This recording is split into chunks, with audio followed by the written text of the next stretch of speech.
Hi, I'm Nat. And I'm Guy, and we're live from Mexico City. Yes, a little late, as always. Los primeros 15 minutos van a ser en español. The first 15 minutes will be in Spanish. Si es que lo logro, así que... Espérenme. Ahí estamos. Hola, buenas noches. Y... Ay, se me están perdiendo. Todo lo que quiero hacer se me está perdiendo. Ahí estamos. Buenas noches. Venimos tarde y salió tarde el video de los latinos no latinos y los latinex. Bueno, eventualmente haré un video más largo sobre los latinex porque no podía exportarlo y luego cuando lo exporté YouTube me estaba dando problemas con el copyright y básicamente lo tuve que exportar como 4 veces y cada vez que lo exportaba por la música del final que llevamos teniendo desde hace mucho, por alguna razón lo metieron al copyright. Esa música la sacamos, o sea, por si no saben de cómo se hacen los videos, hay páginas donde hay música sin copyright y tú pagas y pues te dan música que puedes usar en videos sin el problema de copyright, pero fue un desastre anoche, entonces ya lo subí hoy en la mañana, pero se supone que normalmente los videos deberían de... los videos en español normales deberían de estar fuera los martes y los jueves, eventualmente esperemos que lunes, miércoles y viernes y eventualmente esperemos que toda la semana podamos sacar un video por lo menos en español y hacer en vivos en las noches. Ese es como a lo que queremos llegar, pero una vez más pues somos nada más 2 personas que hacemos todo. También por si les interesa les interesa saber cómo funciona y cómo se hace todo esto de los videos y así. El Guy es el que se encarga de las luces, las cámaras, todo lo que es como producción, pues. Y yo hago postproducción, yo edito y entre los dos buscamos las historias y hacemos la investigación y vemos de qué queremos hablar. Entonces, por eso a veces todo trabaja un poco más lento porque no hay todo un equipo detrás, somos él, yo y nuestro perro. Entonces, gracias por su paciencia y también seguimos aprendiendo cómo funciona todo esto de YouTube. Y en español también, porque los temas que le interesan a las personas acá están pareciendo ser muy diferentes de lo que estábamos tocando allá, pero muy interesante todo. Y entonces sobre noticias, porque me dormí como a las 5 de la mañana tratando de sacar ese video, para que entiendan, yo me iba a dormir y él se estaba despertando, entonces estoy medio ubicada con las noticias, pero sí vi que Trump le va a revocar el acceso al presidente Joe Biden a información clasificada. ¿Y qué quiere decir esto? Bueno, dijo que en un mensaje de su red social, dijo que el expresidente hizo lo mismo con él en 2021. Normalmente en Estados Unidos a los presidentes, como que por cortesía o por confianza o por gracias, como que mantienen cierto tipo de privilegios dentro del gobierno estadounidense. Pero hubo el año pasado hubo un informe por parte de Robert Hur, que estaban haciendo investigaciones para ver si podían juzgar a Joe Biden y lo podían tratar de bajar, pues.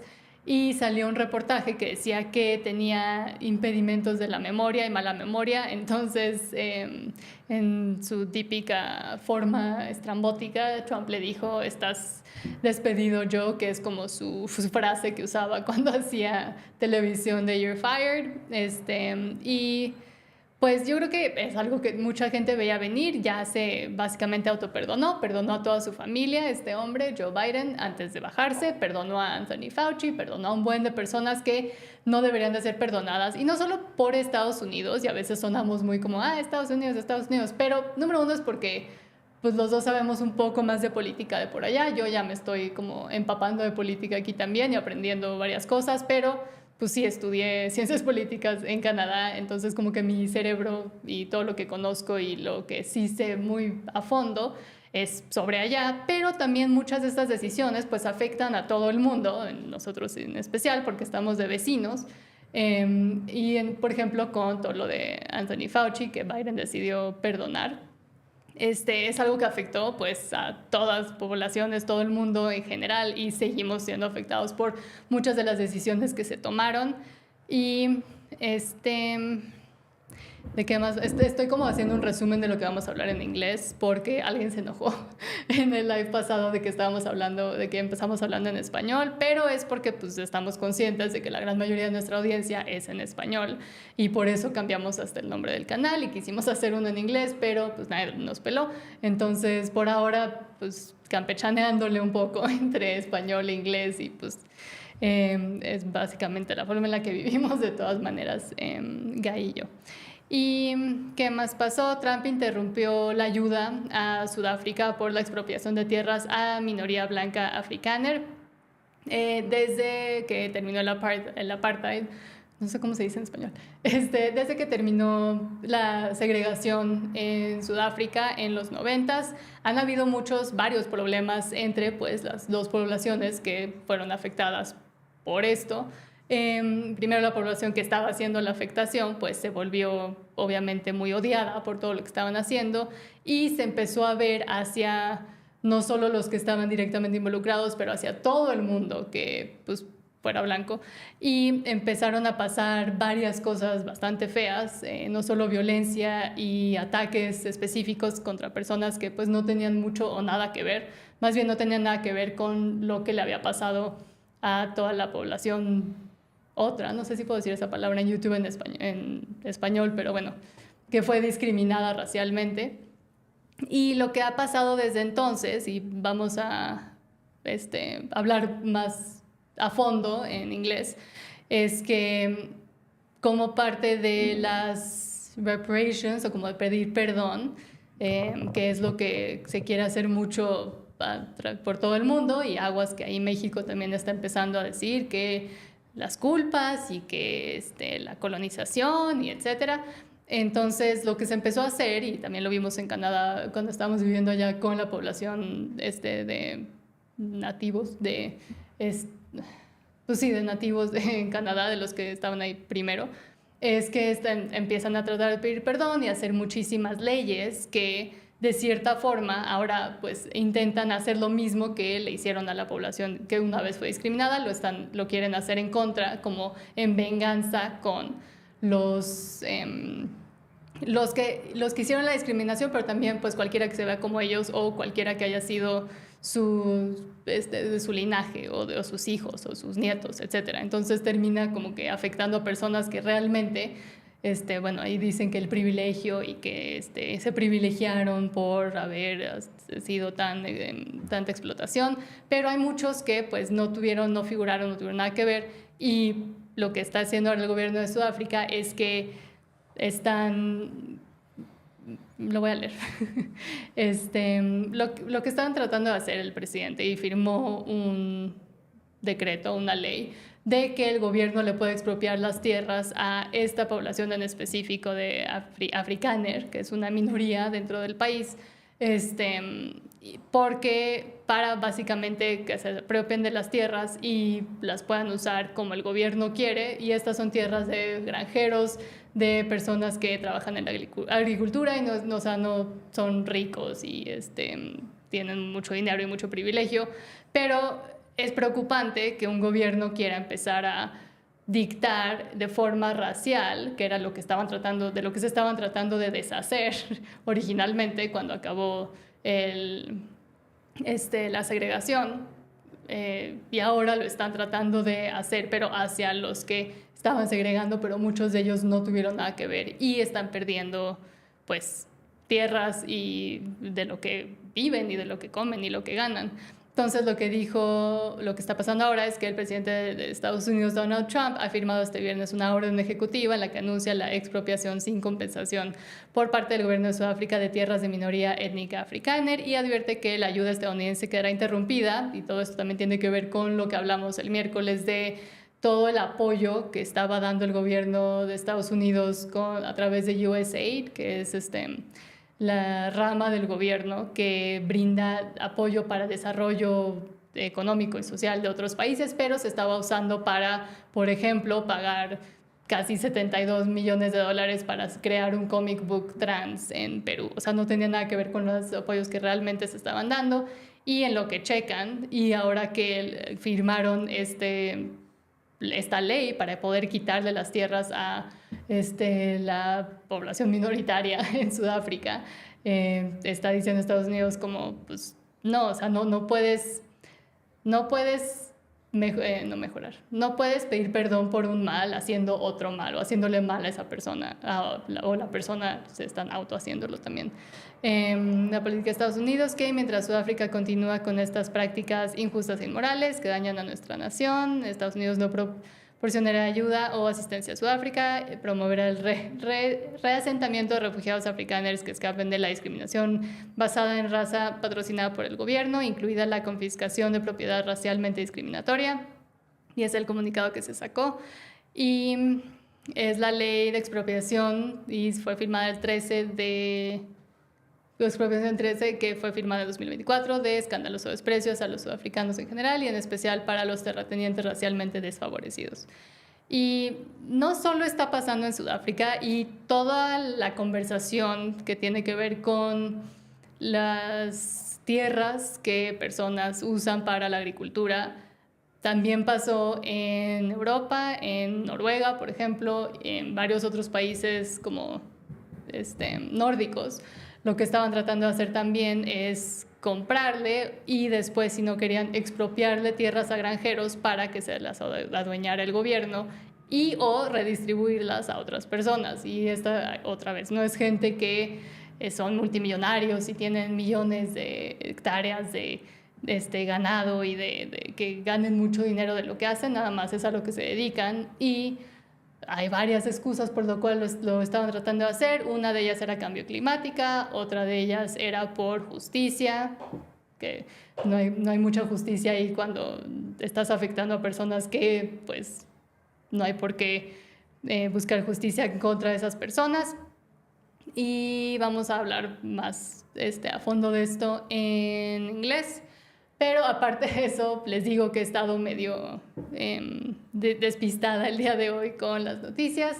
También está el caso de estas dos influencers, una de las cuales fue atacada, y me encantaría hablar más a fondo sobre eso también, tal vez el lunes, tal vez más adelante, porque creo que hay mucho de qué hablar en ese caso. Y pues también está aquí en México, porque vi las noticias de rápido, pues todo lo del Fofo Márquez, y me encantaría hablar de todos estos nuevos influencers, todas estas nuevas juventudes que, pues a mi visto, se les está corrompiendo el cerebro básicamente y se están volviendo terribles personas sin realmente darse cuenta de lo que están haciendo, porque viven en sí mismos en la pantalla y creen que nada tiene consecuencias. Entonces esperemos que en ambos casos se den las consecuencias debidas, pero pues una vez más México.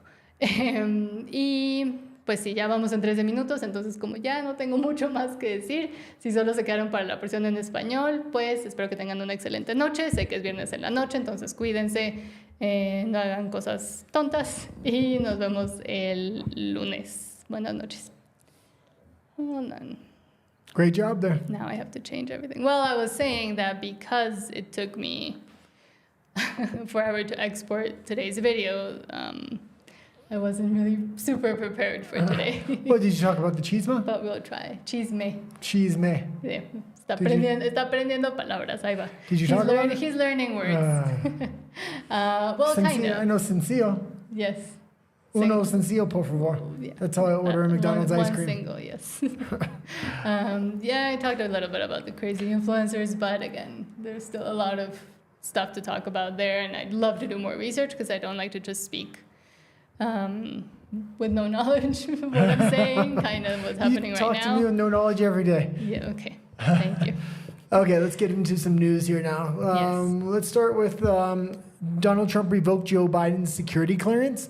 So a lot of people see this as just Donald Trump being vengeful. I don't see that as it at all. I don't think that's the situation at all. Joe Biden, before he left office, gave himself and his entire family a pardon that was retroactive back into 2014. And if you know what happened back in 2014, that's when his Camera. Oh, that's when Joe Biden and his family were suspected to have a lot of dirty dealings in Ukraine.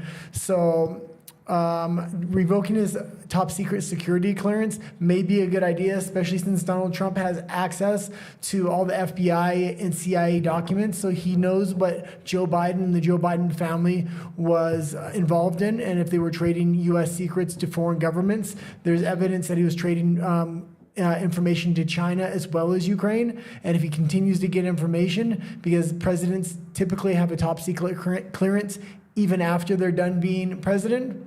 So it's going to be, do you have something to say?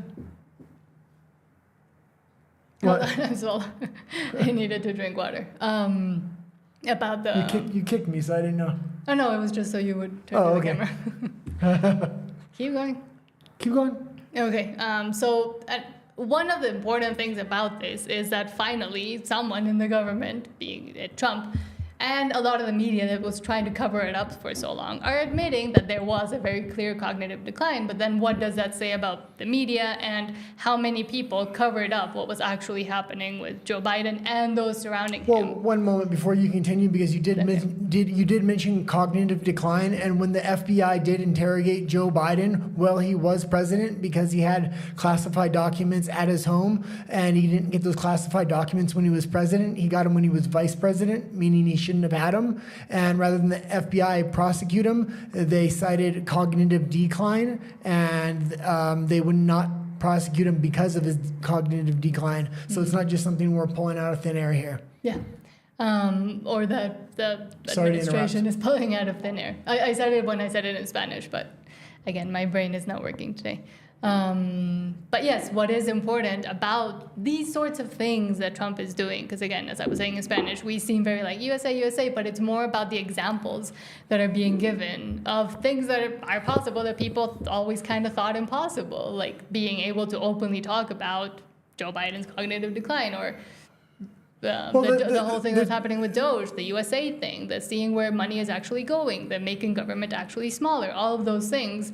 It's because they're doing it that is what's interesting. I've been saying this for years, that the United States needs to stop waging wars on other countries and start waging war against its own government and clear out its own government. And I never thought I would see it happen. Now Trump is trying to start to do that. And if he's able to do that and set that example for the rest of the world, he kind of gives a roadmap for the rest of the world to try to reform their own government. Argentina is another case of this. He's going hard and heavy at his own government to try to reform it. Whether you like Argentina or you like the United States or you hate them, they're good examples to keep a close eye on to see how are they able to try to reform their governments, what works, what doesn't.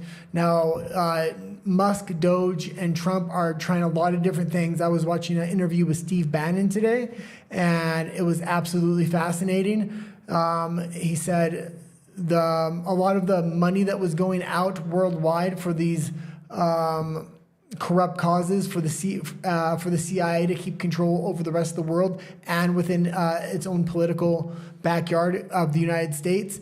They needed to take out the USDA and they needed to go into the Treasury, because you need to follow the money to see where the corruption is actually at. Yes, and same with the media being now able to, maybe encourage a little bit more of actual journalism and actual discourse, debate, and truth-telling is also an important component of them having to confront that what they've been trying to sell to the people for so long might not be. Well, talking about the media, we've seen a shift in the media going from mainstream media to independent media, and it was kind of a tug of war, and they kind of had equal power. The independent media may have quite a bit more power at this point, but now that Doge has investigated all this money laundering into these mainstream media corporations, it seems like they're no longer going to get this private government funding, which is really government collusion. And I don't know if they're going to be willing to hold the party line anymore. This would mean I don't think they want to implicate themselves any more than they're already implicated. So this is going to be, I think, the final nail in the mainstream media's coffin, and the shift over to independent media. Plus, the independent media is really they're working as a watchdog organization right now on the mainstream media and the government. So it's very interesting what's happening. And another thing that, has to be mentioned is that is also what President Biden did to President Trump back way back when. So it's a little bit of a reciprocal, like, you did this to me, now I'm doing this to you, which I think is what a lot of people were fearing, that they were going to retaliate. But in this case, it is actually a founded thing, because Joe Biden is clearly, for anybody that has eyes and ears, he's not doing very well. No. And it's cruel that they put him up that way for so long as well, even though the man is a terrible, terrible man. Okay, and maybe we'll go on to the next story here. And I keep trying to go away from Trump every day. I promise you I'm looking for international stories, but Trump just keeps pulling rabbits out of his hat and just doing these absolutely spectacular things. Today, he announced a 25% tariff on South Africa, and he called out what's been going on over there for almost a decade.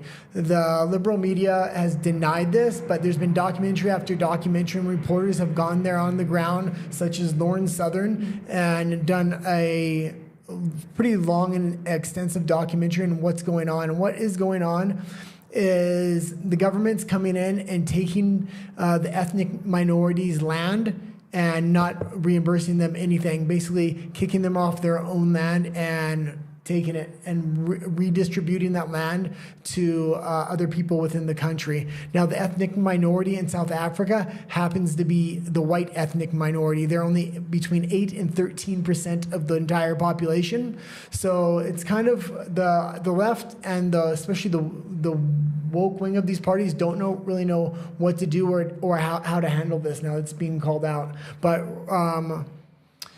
Trump is also calling for resettlements of the ethnic minority in South Africa. Now, he didn't go into extreme detail. I don't know if this resettlement's going to be within South Africa, somewhere else where he wants their own government to do it. But more likely, he's looking to resettle these people in other countries. And I'll explain why I think this in a minute. But do you have any comments on the story? Well, what I was saying on the Spanish version, I didn't talk too much about the story, but what South Africa is doing has also been kind of tried and touted by other governments that are right now very radically to the left, that are trying to look for reparations by doing the exact same thing to the people that they think were the ones that were perpetuating those bad things. But a lot of them either have nothing to do with it, are kids of people that never were involved in the thing, but just because, again, it's a very racially motivated thing, or ancestry motivated thing, it doesn't really, thank you, it doesn't, the way they're seeking justice is not actually conducive to real justice. Okay, now maybe I'll go into my hypothesis of what Trump's actually doing, and I think he's playing 4D chess. And on a lot of things, what he does, he's playing 4D chess. He's saying, look over here, or he's making another move over here. So what he's pointing out happening in South Africa is a very similar situation to what is happening in Palestine. And he wants to resettle the Palestinians to Egypt and Jordan. So if he can set the precedents in South Africa to resettle these this ethnic minority population, which is the white minority population in South Africa, to another country, he's now set an international precedence in a very timely fashion, where maybe he can now suggest it with a lot more veracity and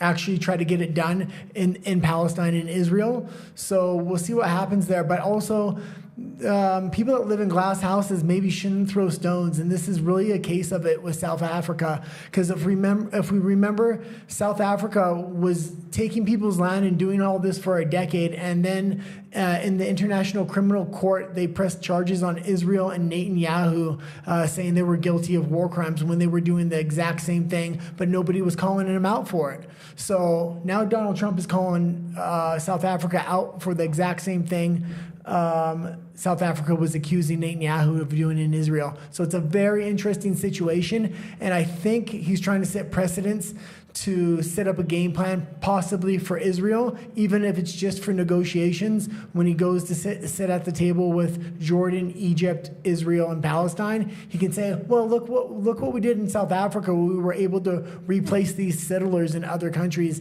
and it seemed to have worked out.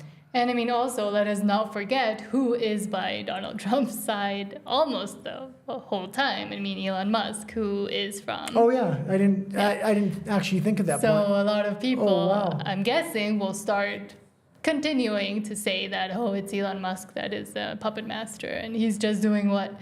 But I was also mentioning on the Spanish version that this also with the farming and the farmlands and governments trying to confiscate them and take them away using very dumb excuses has been not only happening in South Africa, but I mean, what happened last year and the year before with the Nordic countries. Okay, as well, it happened in the U.S. I don't know if you're aware of this, but in a little bit of a different way. I know a lot of Chinese. There's a lot of Chinese ownership of farmlands and Bill Gates. So what happened in the United States, and a lot of people don't know this about the farmers in the United States, but they used the DEI policies to give out loans specifically to people that had no experience in farming but had the right ethnicity, and refused to give the same kind of funding to white farmers.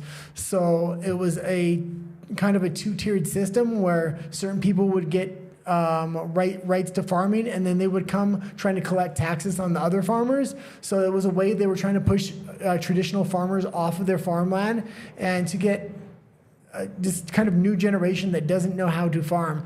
I mean, any country that you've seen in the past that can kick traditional farmers off their farm and given their farmland to other people, the country's ability to produce food really goes downhill quickly, because farming is a multi-generational skill that's passed down from father to son, father to son.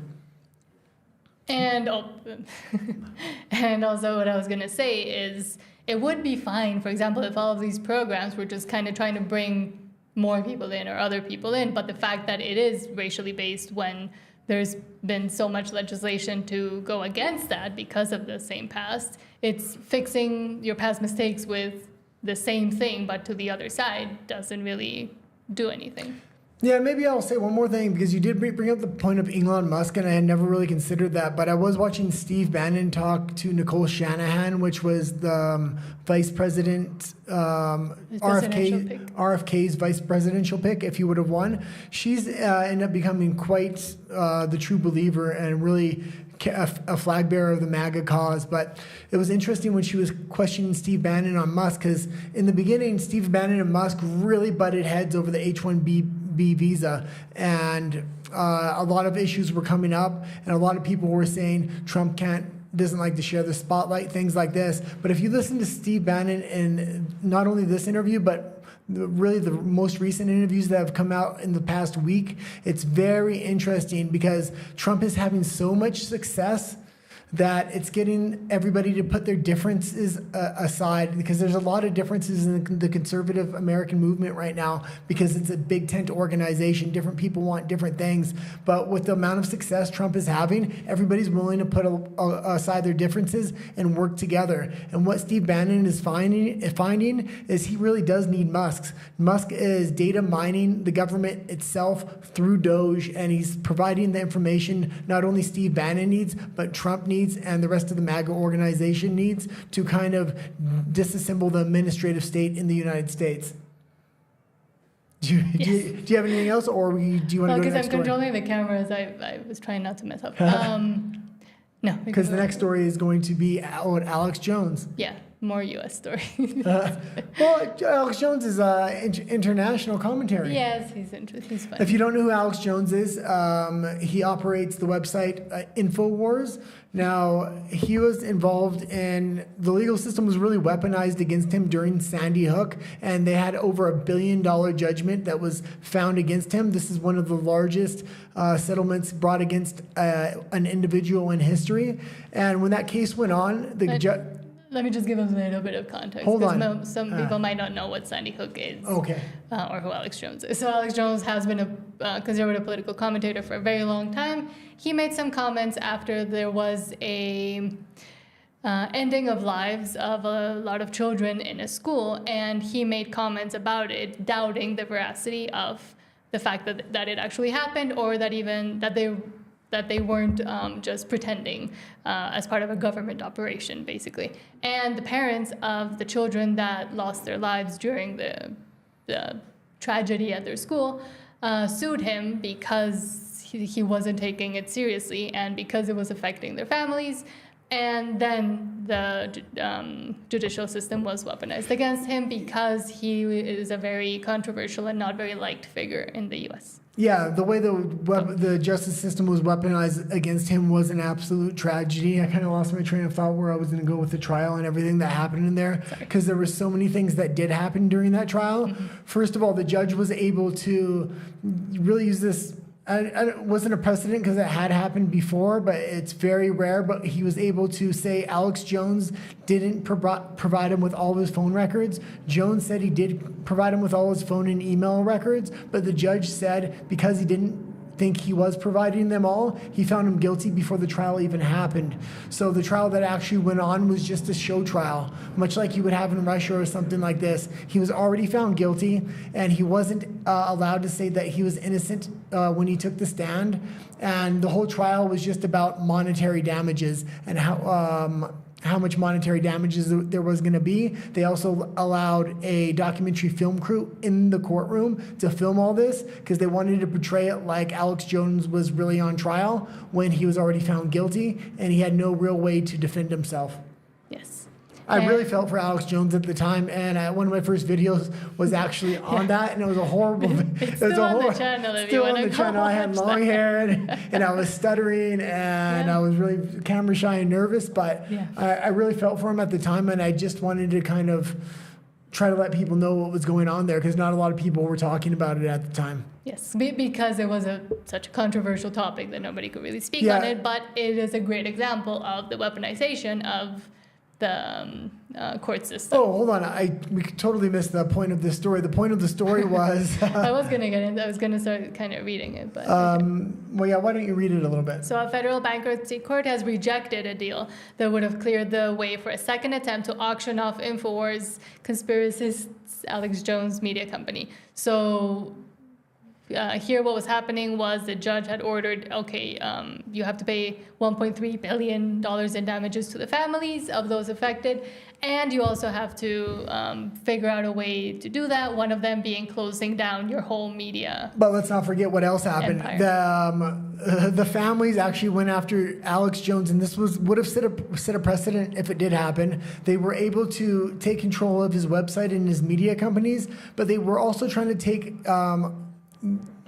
control of his likeness, of his voice, and take control of his social media itself, which is absolutely insane, because if you're able to sue somebody in court and basically take their digital identity and represent it however you want, this is absolutely insane. Yes. What did happen there, though, was it was denied that they weren't allowed to have his social media or his likeness, but they were allowed to take his company. So now they own his company, and they were looking to auction it off. But it was a shady auction that happened, and they were trying to give it to a liberal news organization, which is much like the Babylon Bee, but it's the liberal version, and it's called The Onion.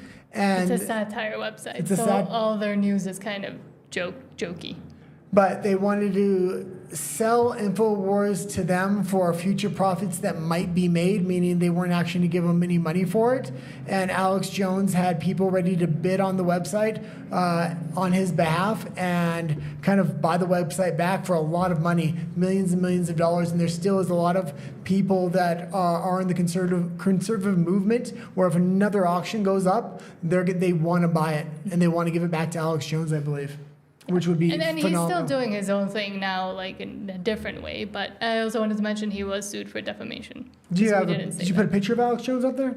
Because he's looking lean and mean these days. Yes, he's looking. I mean, I'm guessing a little bit of Ozempic and a lot of working out. I'm hoping it's not Ozempic. But I mean, at least, but yeah, he looks good, and I mean, the world needs him and his yelling for at least a few more years. Well, everything that was conspiracy theory that ended up coming true, he was yelling about it literally 20 years ago. Not everything, but a lot of things. 20 years ago, he was yelling about the things that are happening today.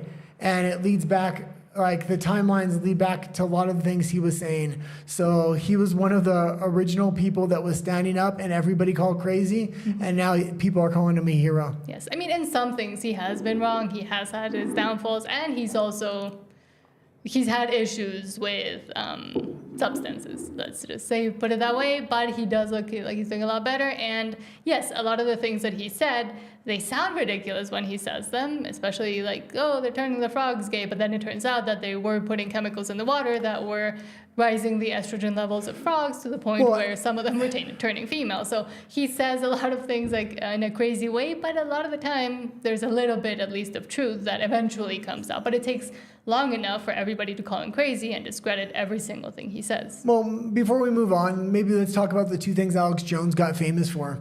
And that was before 9/11 even happened, he said the Twin Towers would be bombed and it would be by Osama bin Laden. And this was absolutely crazy that he was able to call this and the person that was going to do it.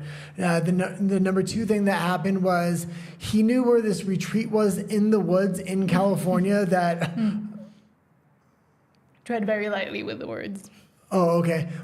Basically, they were, it was a lot of government officials from around the world, the WEF, the World Economic Forum crowd, were all gathering in the woods for the satanic worship of this giant owl, and they're having a bunch of homosexual affairs in the woods. And Alex Jones was able to get a lot of this on camera and talk about what happened because he snuck into the event. And it was very interesting. And that was one of the first things that made him famous. Yeah. And that documentary film that he had, it's still on YouTube, so you can go see it. It's very rough footage because that must have been over 20 years ago now. The 90s? Yeah, maybe 90s or, about 90s, I think. I'd say late 90s probably. Yeah, so over 20 years ago. Yeah. Okay, you got nothing else about Alex? No, I mean, he's still doing shows, and he is getting better because he's gotten healthier, so he sounds a little bit less insane. So, I mean, go watch him. I don't know. Okay, and the next thing we're going to talk about is the Doge employees are receiving death threats. So, do you know anything about this? Because I know a little bit. I mean, I know that he hired... Hold on, I'm trying to fix all this. So, Elon Musk hired a bunch of between 19 and 23-year-olds. Yeah, These guys are like autistic geniuses, and they're going into the government and really buckling down on following the money, and they're doing a fantastic job, and it's really pissing a lot of people in the deep state off. And what ended up happening is Wired magazine outed them in an article and outed their identities, so people were able to find out who these people are, and now they're receiving death threats. And you have to remember, these aren't regular government employees, and they weren't expecting to get these kind of threats on their lives. So I don't know how they're dealing with it. I really hope the best for them, and I hope they can. They're going to be afforded security because I think they're going to need it now. But they're doing a fantastic job, and I hope they keep it up. So yes, it seems that the U.S. Attorney for the District of Columbia published a letter to Elon Musk and his Department of Government Efficiency employees on Friday, vowing to take action against anyone who threatens them. Thank you for the referral of individuals and networks who appear to be stealing government property and or threatening government employees, he said in his letter. After your referral, as is my practice, I will begin an inquiry. So it at least seems like they're taking things a bit more seriously than past administrations. But what we have to remember is everybody's saying Elon Musk bad. He's pointing out all these things. He's not the one that stole the billions of dollars over the last 40 years. He's pointing out and he's finding out who did this. And these people have a lot of money and a lot of power, and they want to get rid of him and the other people that are looking into them. And they're losing. They don't have the same reach they used to, and especially because they're not in power right now. So they're really resorting to tactics that are really unbecoming, and I really hope the best for those young men. Yeah, and I mean, it's great that they're so young because they are the ones that, number one, I mean, we've seen with a lot of governments all around the world that it is usually like the older, more knowledgeable, or like have had long careers that get all these positions. And the fact that he is actually using people that know what they're doing, and they're so young, so they understand how to build processes, maybe not in the traditional way, but in a better, faster, more efficient, or more profound way. And it's good to acknowledge that young people can also do things. And it's sad that they're trying to discredit them because of their age, Well, only he- without even knowing what they've been capable of doing. He brought these people. fully. He brought these people out of nowhere from his private company, so nobody had any idea who these people were. They're not that old, so there's not a lot of dirt to be had on them. And I'm guessing they don't have big social circles because they're probably autistic computer programmers, which is a good thing because there's a lot less leverage points they can get on these young kids. And if these young kids end up having some backbone and standing up and really standing with Musk, the government might actually get cleaned up. And it's funny that it's going to take a bunch of 19-year-olds to clean up the government. Well, I mean, right now it's dominated by about 80 and 90-year-olds that have been sitting there for their whole lives and haven't really had any experiences or any life. So it's good to see at least that they're thinking and trying to bring in more young people to these positions because that's who should be there. Yeah. Okay, let's go to the next one, and this might be right up your alley. The Trump administration investigates UPenn and SJSU over Title IX violations after trans athletes compete. Scandals, yes. So I'll just read it first to give context. President Donald Trump's Department of Education launched an investigation for Title IX violations that occurred at multiple educational institutions hours after he signed an executive order to ban trans athletes from women's sports.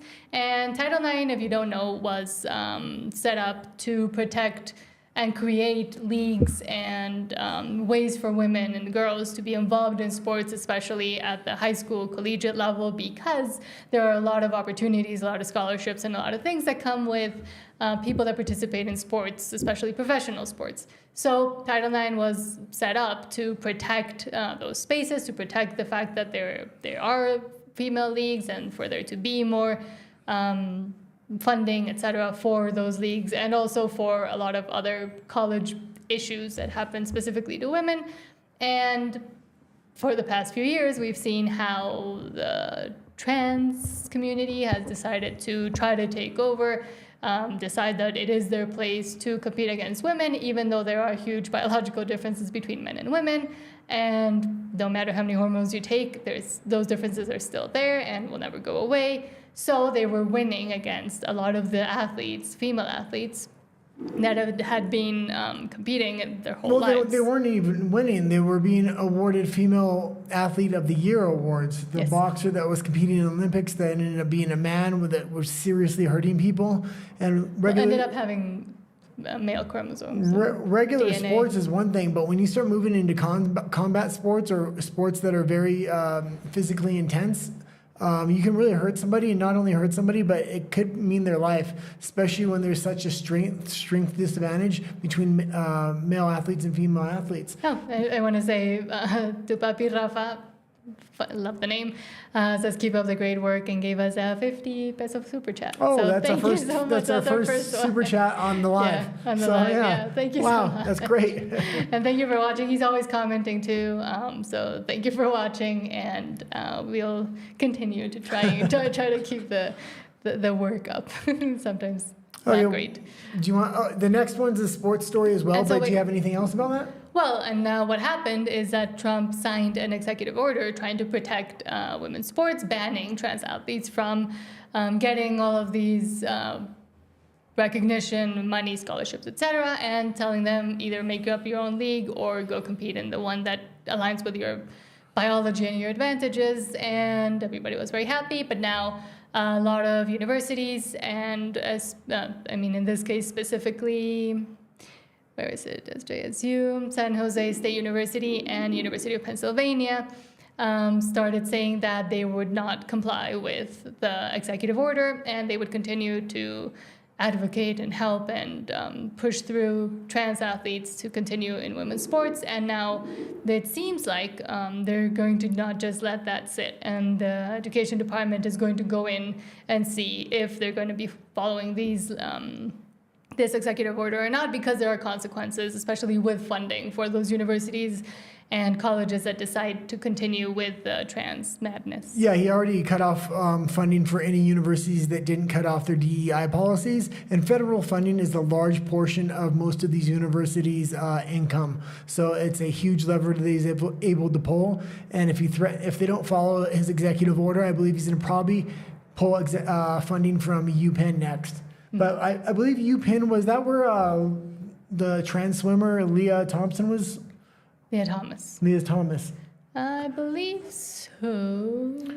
Hold But on. It was just here. I can see it's a blue swimsuit. Like I can see it, but it was just said it here. But I will. Yeah, UPenn transgender Leah Thomas. Yeah. I will also say that there are a lot of trans athletes coming up now, and they have a huge advantage, and they are really disenfranchising true female athletes by taking their scholarships. There's only so many scholarships to give out, and they're not able to give it to true female athletes. They're having to give it to men, and these trans athletes are blowing records away. Especially if you look in New York State, the track and field statistics are new records were being set every month by trans athletes.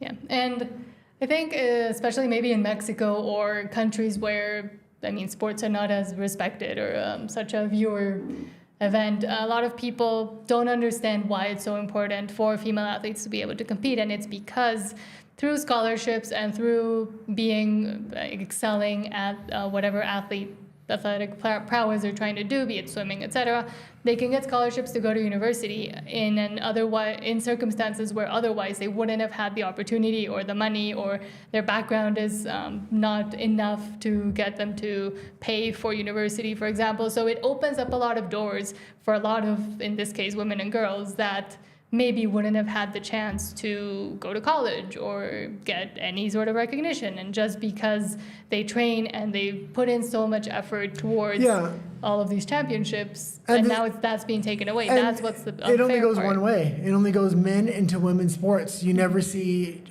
trans. How would that go anyway? Trans women. Trans men. Yeah, trans women converting to men's sports. Trans men going into men's sports.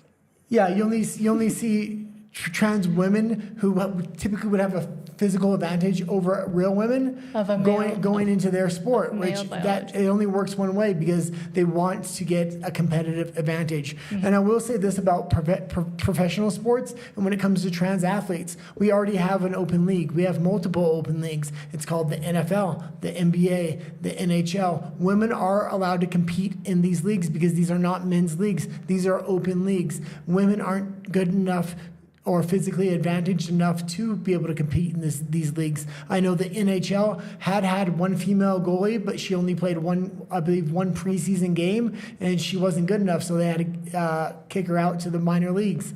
So there's a reason men and women's sports are separated. Mm-hmm. And that's also why the whole Title IX thing even came up. Because yes, women were allowed to participate and compete in all of the male leagues, but a lot of them were not able to because biological differences and common sense. Okay, let's go into the next one. The next one is another sports story, and that's the Super Bowl's coming up this Sunday. We were actually supposed to make a video about the Super Bowl. We might still, if we have time to record it tomorrow. Okay. And for me to edit. But the one today took a little bit of time. Yes, so I explained that. The Super Bowl, there's a boycott kind of mounting. I don't really see it. I don't think it's going to work because Super Bowl and football in general, not just in the United States, but it's starting to become a religion in Mexico as well. Just living here, and I was very surprised on how popular the NFL was here. My jaw was actually dropped because I'm not a huge sports fan. I watch MMA, but outside of that, I don't watch a lot. But I do know the NFL is like a religion in the States, and it's becoming a religion here in Mexico. That being said, there's a boycott mounting because the NFL wants to have the black national anthem sung alongside the regular American national anthem this Sunday at the Super Bowl. So I don't think there's going to be a boycott, but what I do think might happen, and it might be kind of funny, people will either sit down or take a knee during the black national anthem. Well, and the main thing is that President Donald Trump is said to be in New Orleans for the Super Bowl, which is, it's obvious why they're trying to do it, because they're like, take that, we're singing the anthem, and you're a racist kind of thing. Yeah, it's a very childish way to A lot of to those do it. sports leagues, we actually did a video about this, have gone woke. The NBA, the NHL, even soccer. The UFC was one of the only sports leagues that didn't. The NFL has gone woke, but a lot of people think it's going to be one of the first sports to come back to sanity really quick in order to save its bottom line. And it should have it has an easier time than a lot of other sports because it's really traditional Americana and it's ingrained into culture there. So the American people will be happy to have them back and to reject woke ideology. But this Black National Anthem being sung at the Super Bowl this Sunday is not a good sign for what's kind of happening. And I mean, just to go back a little bit, Trump and the Trump administration and MAGA, etc., pointing to diversity, equity, and inclusion, and trying to dismantle it and take it away from, government, education, etc., because it doesn't do what the letters actually say. It's not diverse, it's not equal, and it's not inclusive.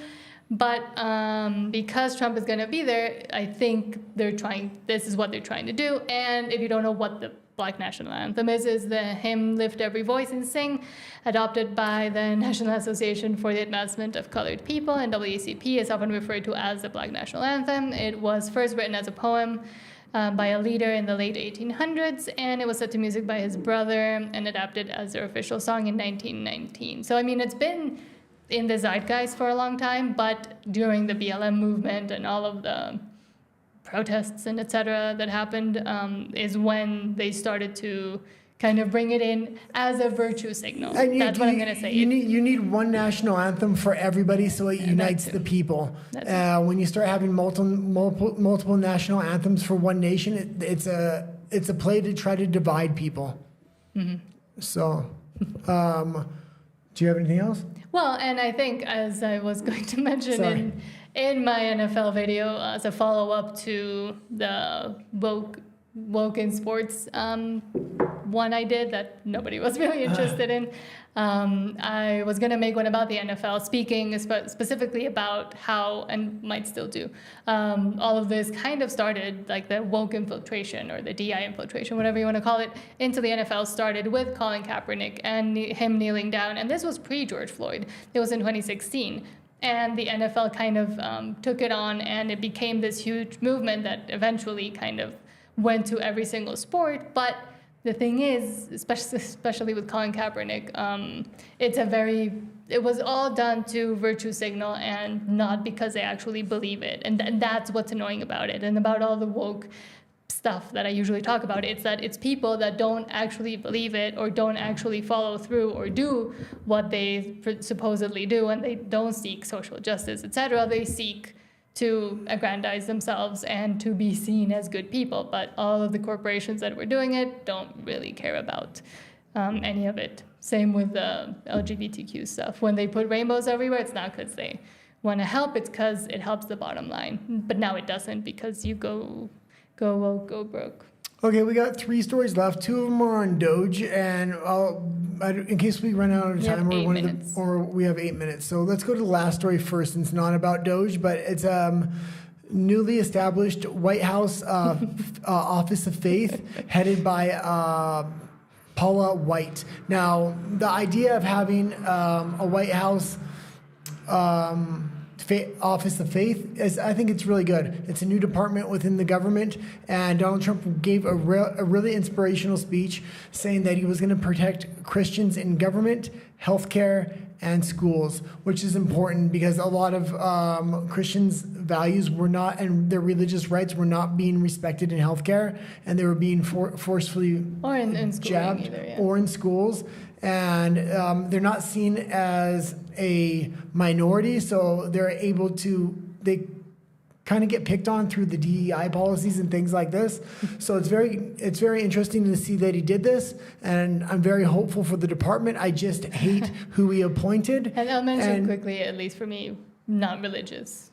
Yeah, you're not religious. I'm not religious. But I'm not very religious either, but I do see the point of having religion. Yes. It sets moral standards that are non-moving, that work separate from the government but have a big influence in the government. So the government has moral standards that do move, and if they move too far and there's no religion to hold, like really say you're hitting the third rail, you're going out of bounds here, they'll just keep going. And this is what happened with wokeism. So religion plays a very important part, and it needs to have its place in a society as a foundation, as a foundation of grounding morals. factor of the citizens and the people themselves. And this is my big problem with a lot of liberalism. It's shifting moral values, and eventually they can go off the rails, even if they're going slowly and we don't notice them. Eventually we can get to where and what happened with wokeism.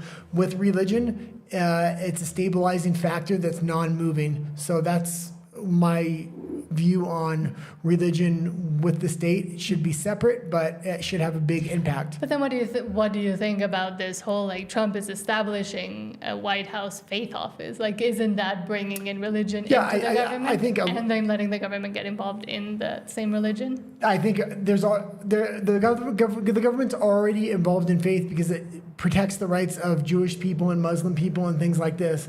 So to bring a little bit of faith and there's going to be a little bit of leakage between the two, I'm fine with it. Well, I think it's protecting religious rights. It's not protecting the faiths themselves. And we have to remember the church and state weren't always divided in the United States. Thomas Jefferson's the one that actually brought this in, and he called it the wall. And that's when the separation of church and state actually happened in the United States. Which is very necessary. Yeah, which is necessary, but it's also, we have to remember where our roots came from and where a lot of the legislation and laws do come from, and they come from Christianity. In Western countries. In Western countries, yes. Yeah. Now, I did want to say this. This story is actually me attempting to call out Donald Trump because the appointment he made here was absolutely foolish. Her name's Paula White, and people need to contact Donald Trump if they know him. And if they're a YouTuber, they need to start making videos on this because Trump They're too scared. They can't mess with religion. Trump has been known in the past to listen to MAGA, and a lot of people and a lot of his supporters, if they come out on social media and really start calling this girl out, maybe he'll fire her and appoint somebody else. Because I like the office that he's created. I do not like the appointee. Do you have the video? No, I couldn't really find. I mean, I can go try and find it. Yeah, find it right. Find it right now. It's very important. This is absolutely. Just go to YouTube. Yeah.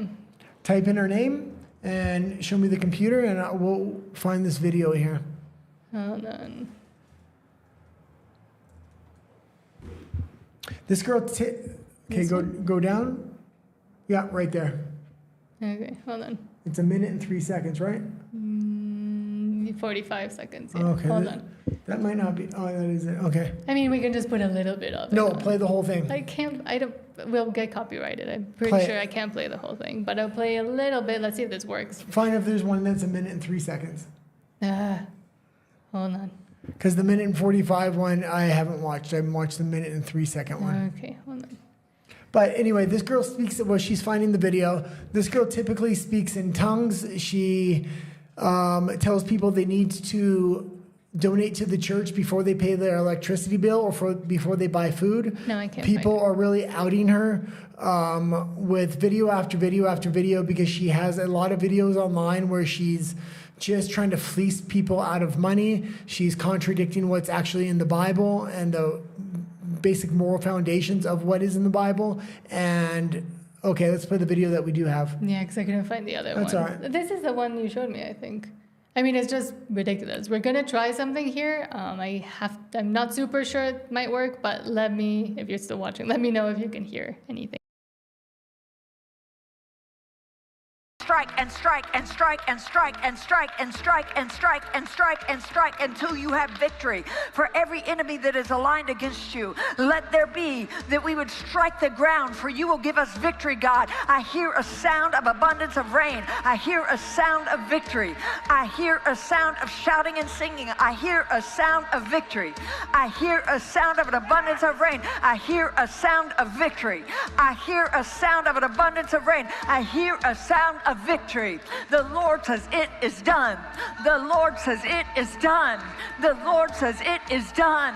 For I hear victory, victory, victory, victory in the corridors of heaven. In the corridors of heaven, victory, victory, victory, victory, victory, victory, victory. For angels are being released right now. Angels are being dispatched right now. Hamanda aka ata rakate da baka sanda ata ambo osa kata rite eke banda ata rikiti diashata. For angels have even been dispatched from Africa right now. Africa right now. Africa right now. From Africa right now. They're coming here. They're coming here. In the name of Jesus, from South America. Can you hear me now? Yeah, now they can. Okay. From South so America, too. Hopefully you could hear that. But this is the girl that Donald Trump has appointed to be the faith ambassador of the White House, which is absolutely insane. He needs to fire her immediately and find somebody that's more of a traditionalist that can, really... Well, more of a normal person. Well, more of a normal person. Yeah. I mean, tu papi Rafa, exactly. Even that's cringy. And I will say this, you may think we're picking on her because she's saying some crazy things, but the truth is, if you go on X and you look into this girl, she's fleecing people for all kinds of money and guilt tripping people, which is the worst kind of, other than woke religion, because woke religion is the worst. And if you lived in Canada, you know wokeism has infiltrated the church to the extent they're painting churches in rainbows now. It's insane. And trans pastors. What this girl represents is the false church that kind of existed in the 80s in the United States, these mega churches that came up and were just fleecing people for money. Yeah. So, I don't like Trump's decision right there. So and it happened also with another appointment he wanted to make, and I think he kind of took a step back and never did it, but this was while he was running, so I don't know in this case what's going to happen, but I mean, come on. Well, this is the thing about Trump and why a lot of people do like him. He does listen to his followers, so when he does make mistakes, a lot of the times he'll change it if he starts getting booed at his rallies. This is why his rallies were a really good thing for him. He would go out there, and if the crowd started booing him, he knew it wasn't something he should keep bringing up. I know... It happened with the jabby jab. With the jabby jab specifically, he really was proud of that. And he kept going out there, but he kept getting booed. And eventually he shut up about it and he realized maybe he was wrong. And now if you listen to his rhetoric today, he's actually completely the opposite. I think he realized and he had a coming to Jesus moment with him and RFK. Yeah. And RFK really talked some sense into him. Hopefully we'll continue to talk sense into everybody else. Yeah, as much as I like J.D. Vance, and I really like him now, and I think he was the right decision, RFK would have been a good second decision, and Steve Bannon on that interview was talking about we tried to get RFK at the time. Yeah, and he said he really didn't want to. Yeah. There's videos of him even declining the offer of RFK, declining the offer and saying no. But I mean, I think the more he's going to be way more impactful being at the HHS.